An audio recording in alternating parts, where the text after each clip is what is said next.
की दृष्टि से गिरफ्तारी की कार्यवाही करें, तो वो भी हम तो पुलिस का कोई विरोध नहीं करेंगे, हम उसका सहयोग करेंगे। वो जो करेंगे जनता तो सब देख रही है। देखिए 3 कोर्ट है हमारे लिए, एक निचली कोर्ट है, एक मिडिल कोर्ट है और एक सुप्रीम कोर्ट है। तो जो निचली कोर्ट है वो जनता है, जनता सब देख रही है और निर्णय देने वाली है। जो मिडिल कोर्ट है, हाई कोर्ट, वो हमारा हृदय है, हम जान रहे हैं कि हम गलत हैं कि नहीं हैं। और तीसरे ईश्वर है, सुप्रीम कोर्ट, वो भी देख रहा है कि कौन गलत है कौन सही है। तो ऐसी परिस्थिति में तीनों कोर्ट से हमको क्लीन चिट है। हमारा अंतःकरण हमारे साथ है, स्पष्ट कह रहा है कि तुम निर्दोष हो। ईश्वर की तरफ से भी हमको वही सूचना है और जनता की ओर से भी।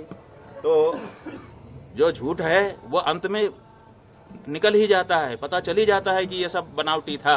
उगरे अंत न होई निभाऊ, हमने बता दिया।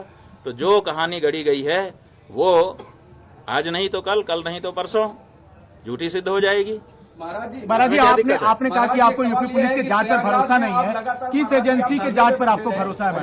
बात यह है, प्रयागराज में लगातार धरने पे बैठे रहे, ये घटना कब हो गई जो बता रहे हैं कि दो बच्चों के साथ इस तरह की घटना हो? बात यह है कि हम तो आप लोगों के कैमरों की जद में थे। जो प्रयागराज का स्थान है उस प्रयागराज में चप्पे चप्पे पर सीसीटीवी लगा है। आप लोग निकलवाइए मेला अधिकारी के यहाँ से कि कितने रुपए का सीसीटीवी खरीदा गया है और वो कितनी जगह पर लगाया गया है और उसकी फुटेज कहाँ है। तो उन्होंने तो चप्पे चप्पे पर लगा रखा था कि कुछ भी घटना होगी हम उसको वार रूम से देख लेंगे। तो उनके यहाँ तो सब रिकॉर्ड होगा ना।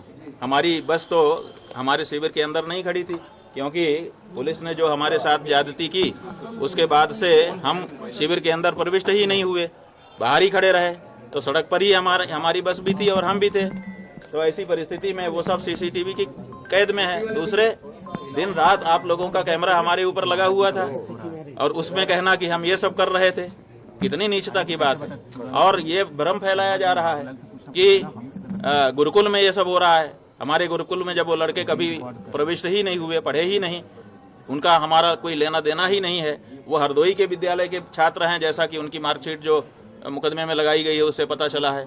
तो जब वो यहाँ पढ़ते नहीं है, लिखते नहीं है, आए नहीं है, गए नहीं है, यहाँ से कोई उनका लेना देना नहीं है, तो उनके साथ कैसे कोई कुछ कर सकता है।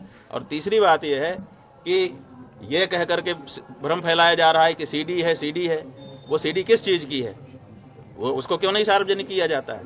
कहा जाता है कि बच्चों के साथ अन्याय हो रहा था और बच्चे जो है वो निकल करके गए, हमको आकर के उन्होंने बताया। जैसा कि देखिए कोर्ट में क्या है हम नहीं बता रहे हैं, लेकिन जो सार्वजनिक रूप से आशुतोष ब्रह्मचारी ने कहा है उसके आधार पे हम आपको बता रहे हैं कि वो कह रहे हैं कि बच्चों ने आकर के हमको बताया कि हमारे साथ ये हो रहा है और फिर सीडी भी लेके आए बच्चे। इसका मतलब बच्चे सीडी बना रहे थे। कौन बना रहा था सीडी? बच्चे बना रहे थे या कोई दूसरा ही बना रहा था? तो ये सब ऐसे सवाल हैं जिनका जवाब आने वाले दिनों में पूछा जाएगा और उनको जवाब देना पड़ेगा। महाराज जी, किस एजेंसी पर आपको भरोसा है?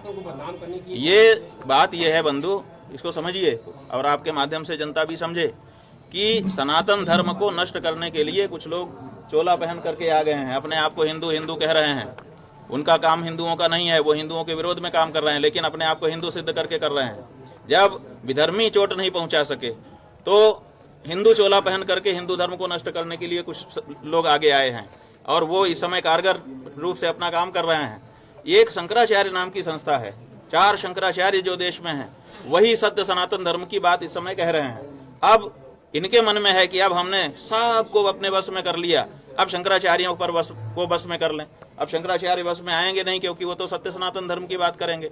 तो अब उनके ऊपर प्रहार करो, तरह तरह की बात करो, ताकि उनकी मर्यादा खत्म हो और मर्यादा समाप्त होने के बाद फिर जनता से वो हट जाएं और उसके बाद हम एकाधिकार करके जो हम कहें वही धर्म हो। हम जिसको कह दें कि ये धर्म है वो धर्म हो जाए और जिसको हम कह दें कि ये अधर्म है वो अधर्म हो जाए। तो ये जो प्रक्रिया चल रही है उसी के अंतर्गत जैसे हम गौ हत्या बंदी की मांग उठा रहे हैं। अब बहुत सारे महात्मा है जो कह रहे हैं कि हम सत्ता के साथ हैं। अरे भाई, सत्ता के साथ रहो, कौन मना करता है? लेकिन जो गौ हत्या को समर्थन देने वाली सत्ता है, जिस सत्ता के समय में गौ हत्या बढ़ रही है, जिस समय गायों की संख्या घट रही है, जिस समय बीफ का निर्यात बढ़ रहा है, उस समय तो उनसे सवाल पूछो तो वो नहीं पूछ पा रहे हैं। वो कहते हैं हम इनके साथ हैं, वो ठीक हैं, उनके लिए सारी सुविधा है। और जो शंकराचार्य कह दे कि गौ हत्या बंद हो, ये गलत हो रहा है, इसको ठीक करिए, उसके ऊपर इस तरह का लांछन और प्रहार किया जाए, ये हो रहा है। स्वामी जी, एक छोटी सी ये हमारे अभिमुक्तेश्वरानंद के ऊपर प्रहार नहीं है, ये शंकराचार्य नाम की उस संस्था के ऊपर प्रहार है जिस संस्था के द्वारा सनातन धर्म आज भी सुरक्षित है। चलो।